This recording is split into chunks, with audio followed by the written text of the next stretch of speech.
Okay, guys, well, welcome. We're going to do clam chowder. My father was a chef, and I learned how to make clam chowder from him.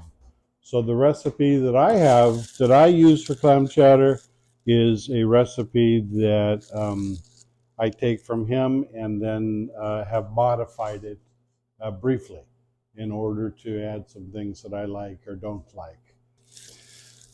So we're just going to start with the simple things. We're going to do a couple cloves of garlic.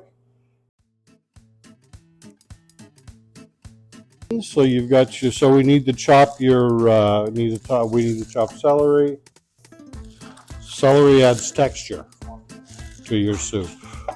Celery itself has no caloric value. It doesn't have any calories to it. That's why when you see people eat celery alone, they usually put like cheese or peanut butter or something like that, because the celery itself doesn't have any calories to it. And then we've got 4 russet potatoes. Put them back inside the water when you're done with them, because these are going to be cooked separately.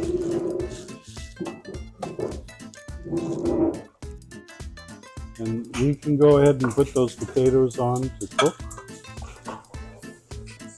And you want to make your potatoes so that they're cooked but not soggy. The basic trick with potatoes is that you should be able to take your potato and put a fork through it with no effort. So these, you still have a little bit of effort, so it's not quite ready. These potatoes are where they need to be. You notice that if you can put a fork through it, but it's not soggy. And that's what you want to do, is you want to have it so you can put a fork through it, but not soggy. And so then you just dump the water off of the potatoes and set that off to the side for a moment. And then we'll cut some onions. When you have a good knife, it will automatically break this into smaller sections. The real purpose behind the carrot is to add some color.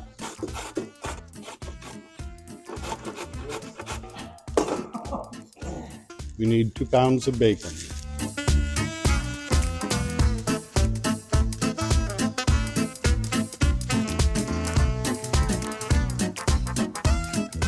Okay, so you want to go ahead and stir this up.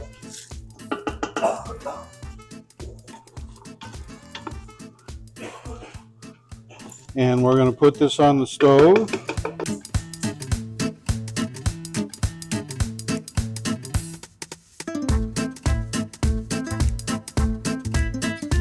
Separate the clam juice before putting it into your mix while it's cooking, and allow the flavor of your cooking to. Now what we're going to do today is a little bit different, in that we're going to take our flour, and for this amount, roughly, I would say that we need about 2 or 3 cups of flour. Make a roux by taking this clam juice that we got from the clams,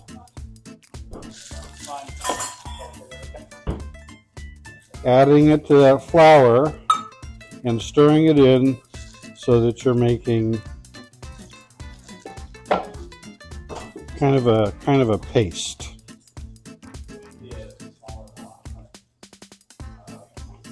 And you want to whip this until it's thick, but it's kind of creamy. So if you look at it, you'll notice that it's thick like a paste, but it's creamy. That's going to add flavor to the sauce.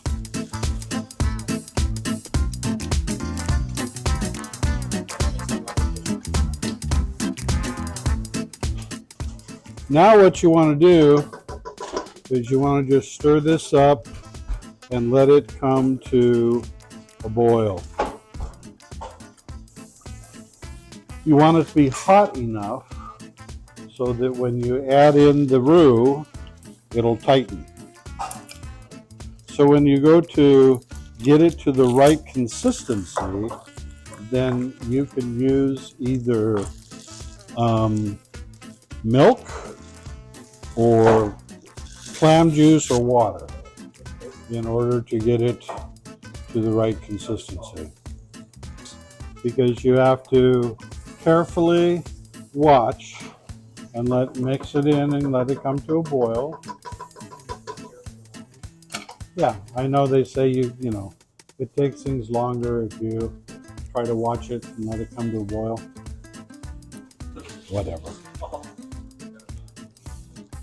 Okay, so as the soup starts to boil now, this is the point that you want to take your roux and you want to blend it into the soup in order to tighten that up.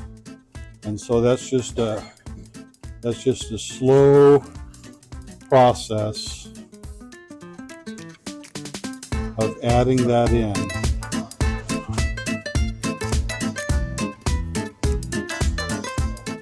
And you just stir it until it starts to get thicker.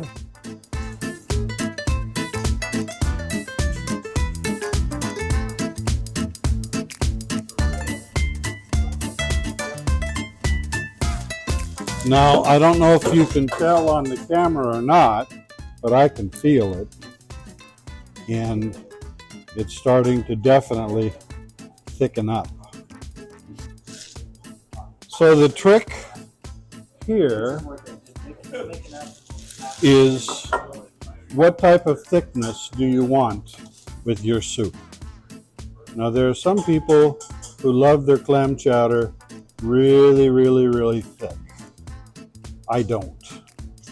So I like to have it like a soup.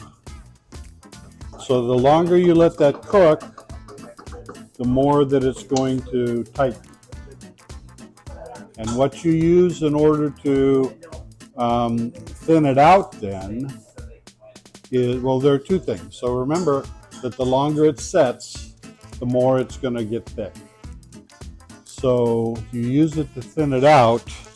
You use your clam juice in order to thin it out, or you can use regular milk, or in rare cases use water, but I would try not to. The proper way in order to taste something is to take 1 spoon, transfer it to a 2nd spoon, and test it off of the 2nd spoon.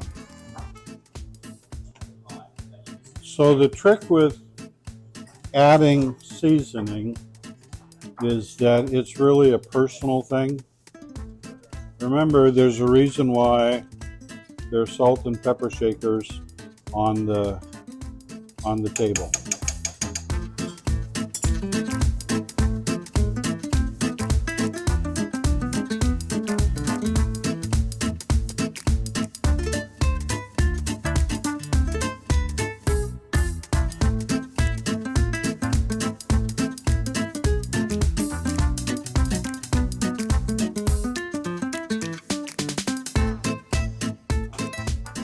Okay, so you can taste the flavor.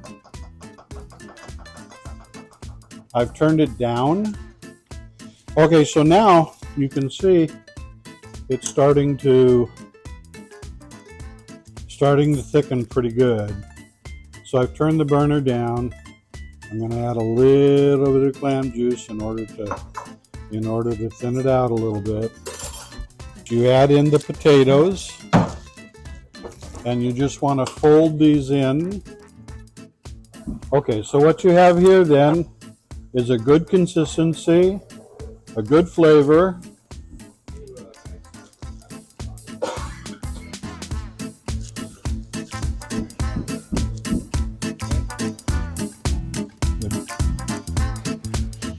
So tonight we have for you a very special meal prepared almost primarily and taught by Pastor Monte.